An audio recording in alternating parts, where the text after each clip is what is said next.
కరీంనగర్ జిల్లా ఇల్లంతకుంట మండలంలో శ్రీ సీతారామచంద్ర స్వామి గుడి మండపం రేకుల షెడ్ లో హిందూ ముస్లింలతో శాంతి కమిటీని rural CI Illanthakunta SI Kranthi Kumar సమక్షంలో సమావేశం నిర్వహించారు. రూరల్ సీఐ కాంతాల లక్ష్మీనారాయణ మాట్లాడుతూ వినాయక మండపాల ఆన్లైన్ లో చేసుకున్న వారికి పోలీస్ శాఖ పూర్తి బందోబస్తు నిర్వహిస్తుందని, ఈ కార్యక్రమంలో ఇల్లంతకుంట మండలాల్లో వినాయక కమిటీ సభ్యులు పాల్గొనడం జరిగింది. మీకు ప్రొటెక్షన్ దొరుకుతుంది. లేదు అంటే మాత్రం మీకు మీరే ప్రొటెక్షన్ చేసుకోవాల్సి వస్తుంది. నేను కంపల్సరీ ఆ విగ్రహాన్ని విజిట్ చేస్తాను మా ఆఫీస్ కంపల్సరీ. ఇంకోటి ఏంటంటే మీ ఉత్సవ కమిటీకి సంబంధించిన ఎవరైతే సభ్యులు ఉన్నారో అందరి ఫోన్ నెంబర్లు, ఒక కమిటీ సభ్యులందరి ఫోన్ నెంబర్లతో సహా లిస్టు మాకు పంపించండి. పలానా ప్లేస్లో విగ్రహం ఉందని, దీనికి సంబంధించి ఉత్సవ కమిటీ సభ్యులు ఇంతమంది, వాళ్ళ యొక్క ఫోన్ నెంబర్లు ప్లస్ ప్రతిరోజు సాయంత్రం పూట ఒక గ్రూప్ క్రియేట్ చేస్తాం. అందరితోటి ఒక గ్రూప్ క్రియేట్ చేసేసి ఈరోజు సాయంత్రం పూట విగ్రహం దగ్గర ఎవరు పడుకుంటున్నారు, ఇద్దరు పర్సన్స్, ఆ ఇద్దరు పర్సన్స్ నెంబర్లు అందులో షేర్ చేయాలి డైలీ కంపల్సరీ. ప్రతి మండపానికి మేము ఒక బుక్ పెడతాం. ఆ బుక్ వచ్చిన టైంలో మీరే రెస్పాన్సిబుల్గా ఎన్ని గంటలు ఉంటా అని చెప్పాలి. ఎవరు అందుబాటులో లేకుండా మాత్రం మేము మన తర్వాత ఇప్పుడు ప్రతి ఒక్క విగ్రహం దగ్గర ఒక కమిటీ మెంబర్ అంటే మెయిన్ హెడ్ ఉంటాడు కదా, అతనితోటి అందరు మన మండలంలో ఉన్న అన్ని విగ్రహాల దగ్గర నుంచి ఆ లిస్టు తీసుకొని ఒక గ్రూప్ క్రియేట్ చేస్తాం. ఇల్లందుకుంట గణేష్ ఉత్సవ కమిటీ టైప్లో గణేష్ నిమజ్జనం అనేది ఒక గ్రూప్ క్రియేట్ చేస్తాం.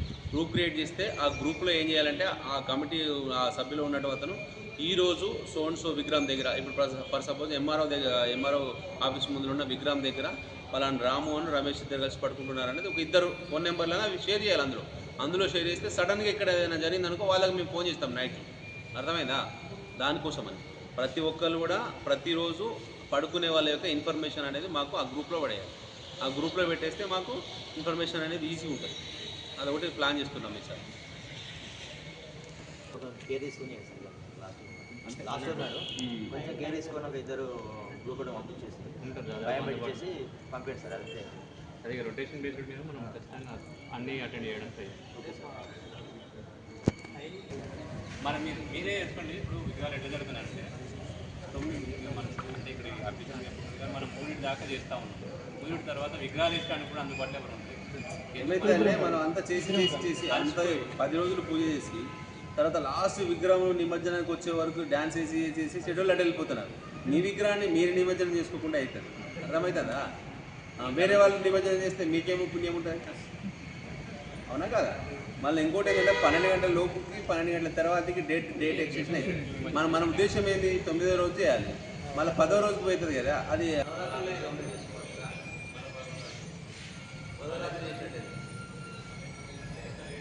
మనం చేసేది, మనం పూజ చేసేది ఎందుకోసం, మనం అంతా మంచిగా ఉండాలి, మనకి డిసెంబర్ మంచి కావాలి, అందరూ అంటే అభివృద్ధి చెందాలనే కదా మనం చేసేది.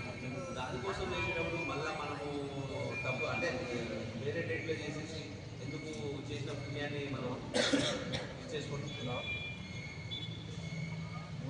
ఎర్లీగా స్టార్ట్ చేసుకుంటే ఎర్లీగా సరే ఏంటంటే కంపల్సరీ వర్షాలు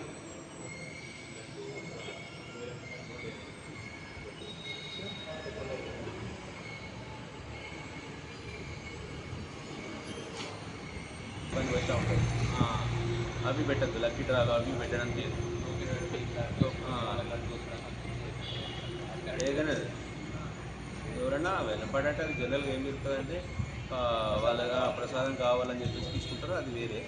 కానీ మీరు లక్కీ డ్రాలు పెట్టుడు అట్లాంటివి మాత్రం చేయండి.